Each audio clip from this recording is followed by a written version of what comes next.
নমস্কার, আমি সুপর্ণা বলছি। আপনাদের সবাইকে শুভেচ্ছা জানিয়ে আজকের ভিডিওটা শুরু করছি।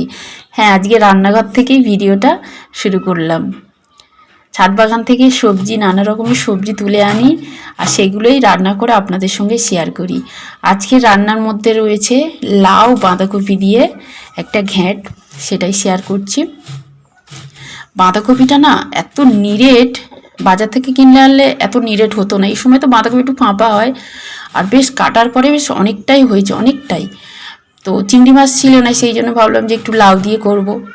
লাউটা অর্ধেক রেখে দেবো বলে লোভ সামলে আর থাকতে পারলাম না, কারণ লাউটাকে যদি কেটে রাখি না কেমন শুকনো টাইপের হয়ে যাবে, এই জন্য পুরোটাই দিয়ে দিলাম।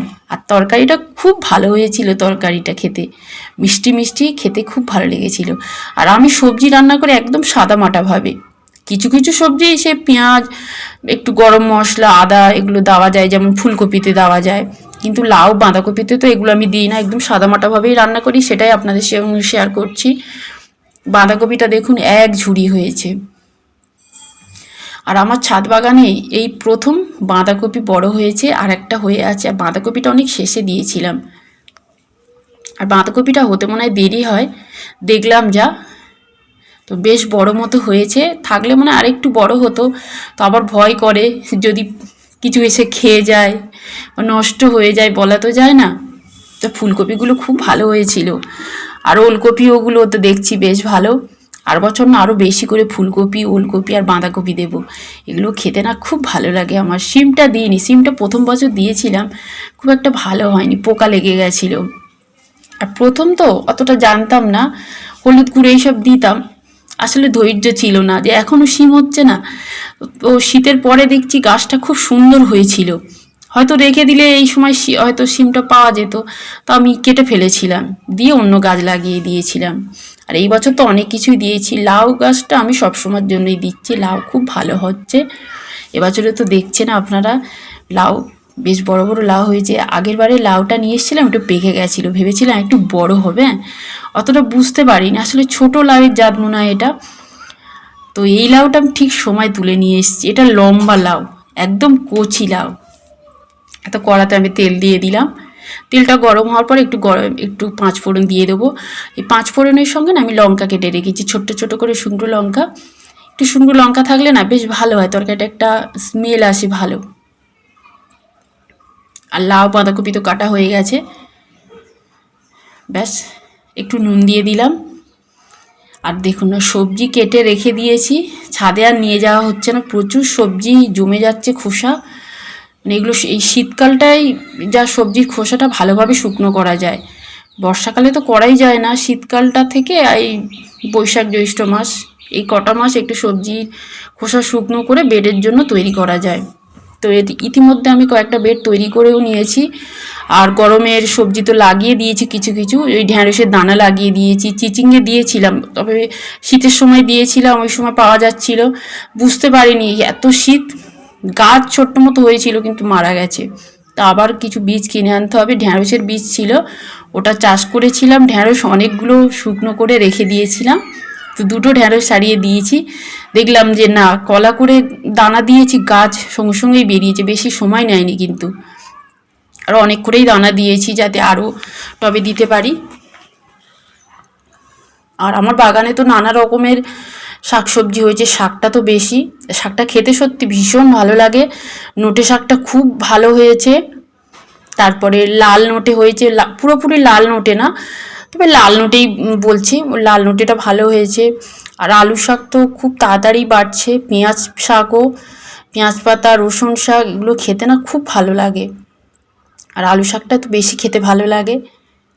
আর এগুলো একদম জৈব পদ্ধতিতেই আমি চাষ করছি, কারণ বাজার থেকে তো ওই বিষ দেওয়া সবজি কিনে এনে খাওয়া হচ্ছে। তো একটু ছাদে একটু বাগান করছি, সেখানেও বা আর কি কীটনাশক আর রাসায়নিক দিয়ে কি হবে, একটু জৈব পদ্ধতিতে চাষ করি যাতে একটু ফ্রেশ জিনিসটা আমরা খেতে পারি, যাতে একটু ভালো থাকতে পারি। তো অল্প একটু চাষ করি। আমার ছাদটা একটু ছোট, জানেন, বাগানটার জন্য খুব ছোট হয়েছে। তবে ভবিষ্যতে ইচ্ছা আছে একটু একটু বড় করে বাগানটা করার, তো চেষ্টা করছি, দেখা যাক কী হয়। আপনারা এইভাবে পাশে থাকবেন, থাকলে কিন্তু আমি ভিডিও আরও ভালো ভালো ভিডিও দিতে উৎসাহিত হব।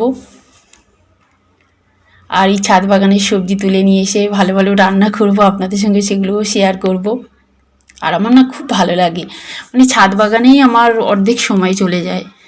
আর তারপর মেয়ে থাকে, মেয়ের একটু পড়াশোনা করানো, মেয়ে স্কুলে চলে গেলে ছাদ বাগান নিয়েই সারাক্ষণ, মানে কোথায় থেকে যে সময় কেটে যায় বুঝতেই পারি না। মনে হয় আরেকটু সময় হলে ভালো হতো, ছাদে একটু সময় দিতে পারতাম।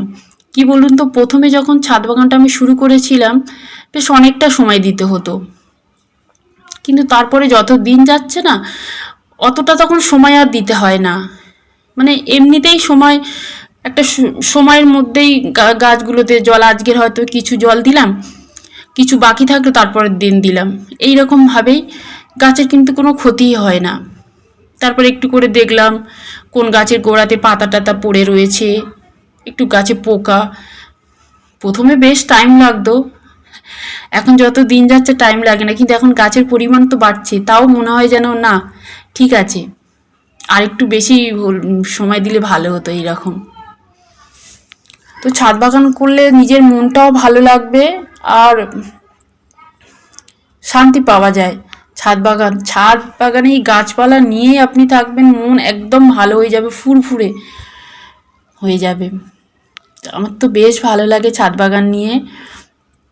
আর আমার বাড়ি থেকেও সবাই বেশ এখন ভালো বলছে। তুমি প্রথমে তো খুব বকাবকি করতেন, এখন তো বলে না বাবা, ছাদ বাগান থেকে তো বেশ সবজি পাচ্ছি, ভালো ভালো ফ্রেশ সবজি। আর ফ্রিজে সবজি এনে রেখে দিয়েছে বাজার থেকে, আর আমি ছাদ বাগান থেকেই সবজি তুলে তুলে রান্না করছি। আমার হাজবেন্ড বলছে তুমি কি ফ্রিজের সবজিগুলো পচাবে? এদিকে ছাদে তো সবজি বড় বড় হয়ে যাচ্ছে, না খেলে কাঠবিড়ালি ইঁদুরের পেটে চলে যাবে, আর না হলে পেকে যাবে, খাওয়াই যাবে না। তো ওই জন্য আগে ছাদ বাগান থেকে নিয়ে সেগুলো খাচ্ছে, আর ফ্রিজের মধ্যে সবজি রয়েই যাচ্ছে, না ওগুলোও খাবো। এই যে তরকারির পুরো শেষের দিকে চলে এসেছি, একটু ধনেপাতা দিয়ে দিলাম। ধনেপাতা দিলে না তরকারিটা খেতে খুব ভালো লাগে। শীতকালে ওই জন্য আমি ধনেপাতাটা বেশি চাষ করি।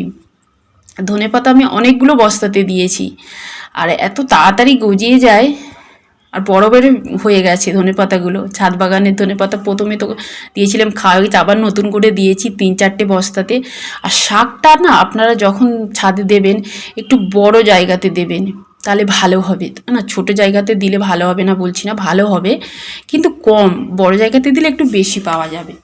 যেমন লাউ গাছ, পুরুল গাছ, ঝিঙে গাছ, এগুলো একটু বড় বড় জায়গায় দেবেন। তো ঠিক আছে, আজকে শেষ করছি এখানেই। আবার অন্য দিনে একটা নতুন ভিডিও নিয়ে আসো। আপনারা সবাই ভালো থাকবেন, আর যারা দেখছেন তারা লাইক, সাবস্ক্রাইব, কমেন্ট করবেন।